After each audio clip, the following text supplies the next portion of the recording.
So today we're going back in time to where it all began for me. Stay tuned.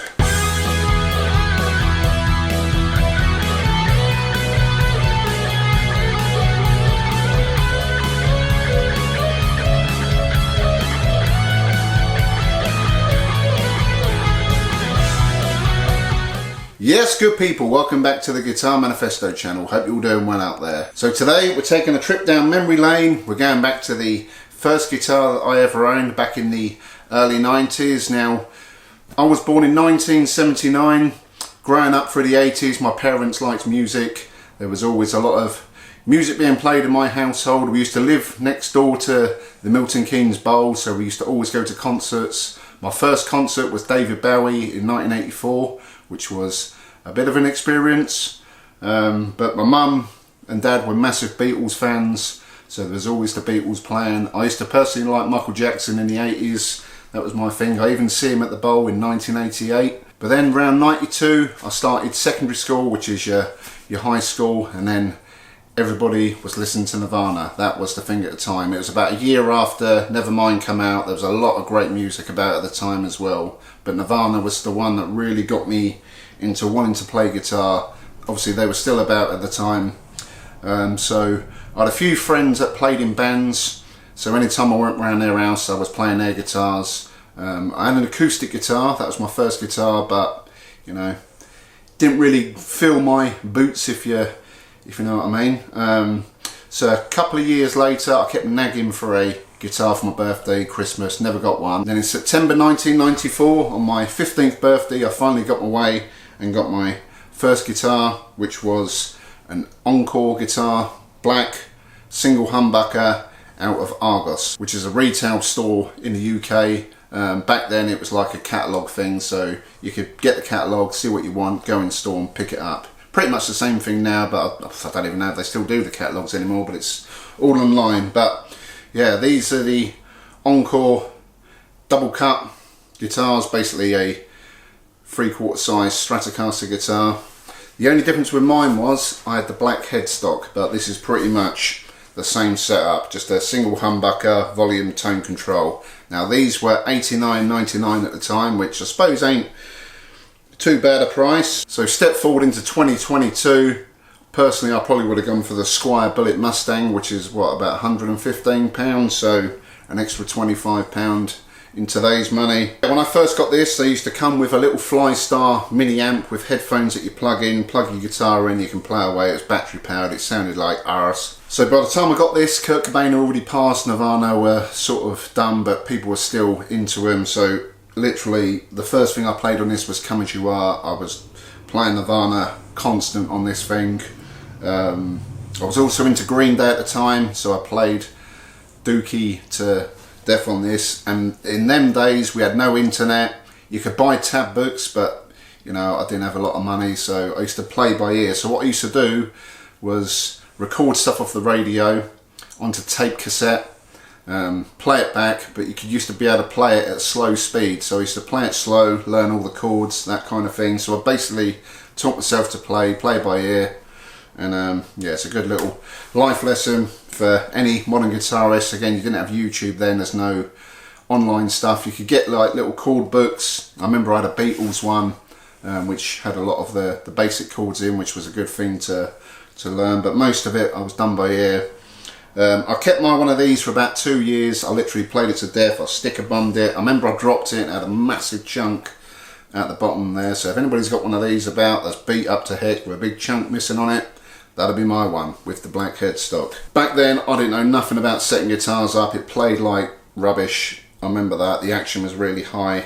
But looking back on it, it's a bit of a lemon of a guitar. It's got a really small body. But one thing that is pretty strange, and I was sort of thinking back, I always thought it was a 3/4 in terms of scale, but it's actually a 25.5 inch scale. So that probably is where I'm drawn to 25.5 inch scales. But over the years, I've always been thinking about these guitars, and I would have said, you know, it would have been a 24 or shorter, but I was quite surprised it was 25.5 inch scale.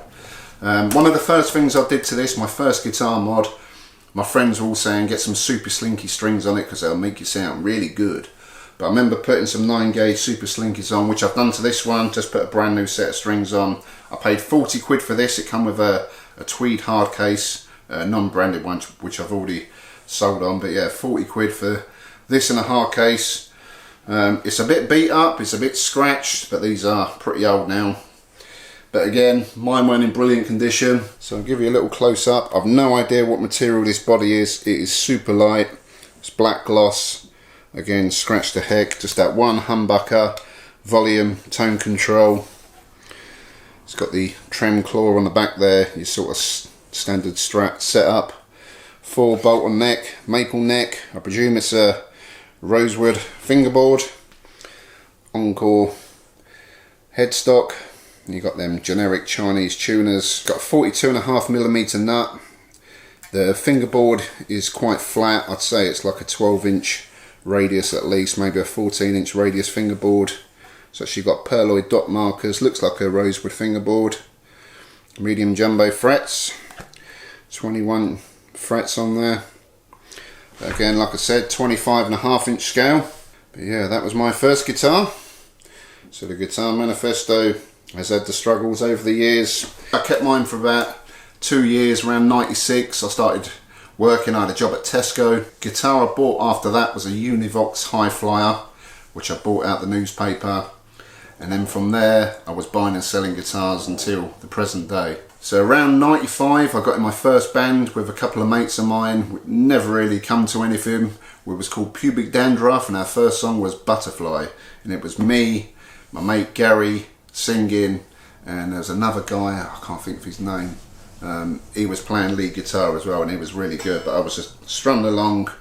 We had a little jam for a few times, but nothing come of it. So around 97, when I was about 18, I was getting a bit more serious, and that's when we started playing pubs and clubs and that kind of thing, and I carried on playing on and off till about 5 or 6 years ago.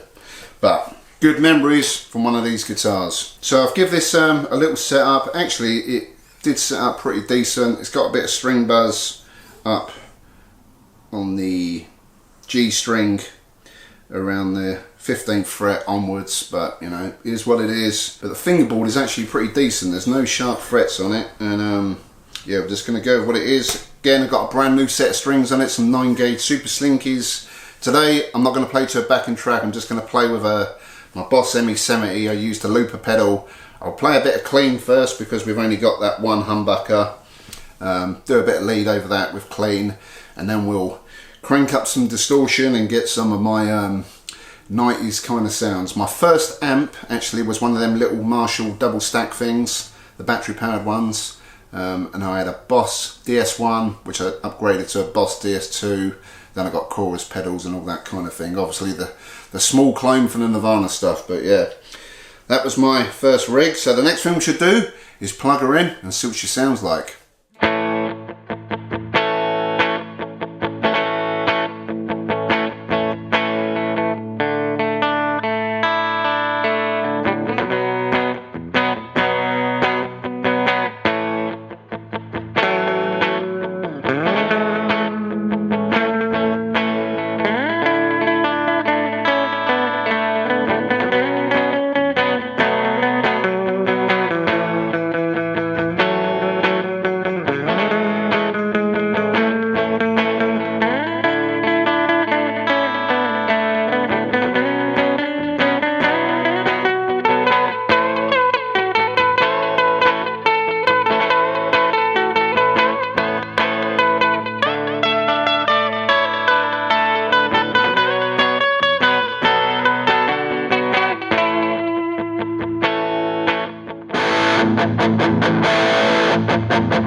So there you go, that was Guitar Manifesto's first guitar, an Encore guitar out the Argos catalogue for $89.99 in black, 1 humbucker, 1 tone, 1 volume control.